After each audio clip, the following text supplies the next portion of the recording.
Good afternoon. I'm Milka Cruz from Quezon City Academy.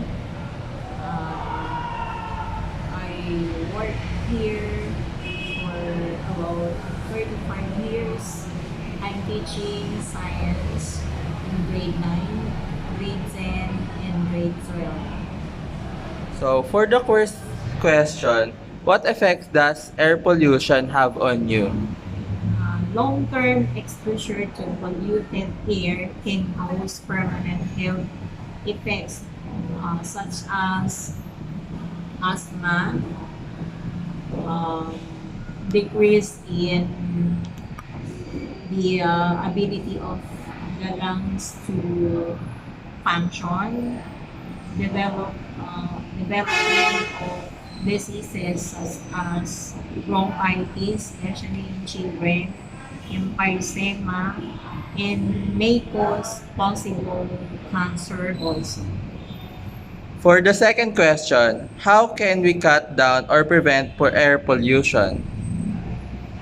The air that we breathe today is full of toxic materials. Actions that we can take to reduce air pollution is that we have to reduce the number of trips you take in your car, eliminate fireplace, avoid burning leaves, trash, and other materials.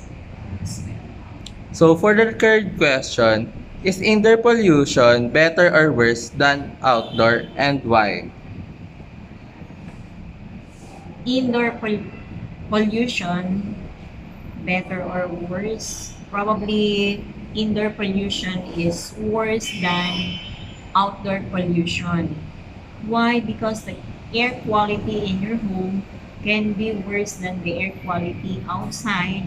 According to EPA, the levels of indoor air pollutants is 2 to 5 times higher than outdoor levels. So, for the fourth question, why should people in developed countries be more concerned over indoor than outdoor? Exposure to indoor air pollution may cause death in developing countries. Indoor air pollution is a major global public health. So therefore, there are much better uh, concern regarding indoor pollution in the developing countries. So, for the fifth question, how can you prevent or control indoor pollutants? Probably we can use simple steps such as avoid smoking indoor, use craft supplies in well ventilated areas, make sure your gas stove is well ventilated. Um, we have to remove carpeting if possible. That's it. That's all. For the sixth question, how is the quality of air here in the Philippines? Probably it is worse. Anyway, that is only my opinion. Based from the World Health Organization, the Philippines ranked third in the world as the most number of deaths due to air pollution. So, for the seventh question, what are your thoughts about the issue regarding the air pollution?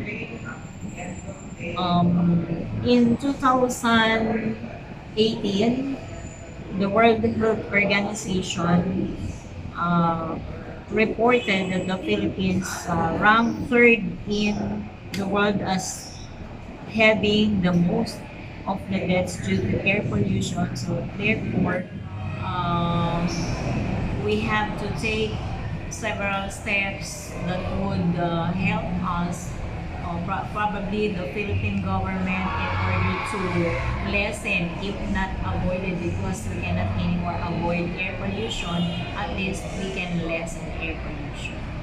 So, for the eighth question, What is the possible solution that you can give in order to solve air pollution? Probably it's related to question number one, wherein there are some additional to that. We have to use the three, known as the three R's, the reduce, recycle, and reuse. One of the recommendations of the Department of that is from the DNR, I think, which could help a lot in reducing or probably to lessen air pollution. So, for the ninth question, in your opinion, what could the youth do in order to solve the issue? The youth could probably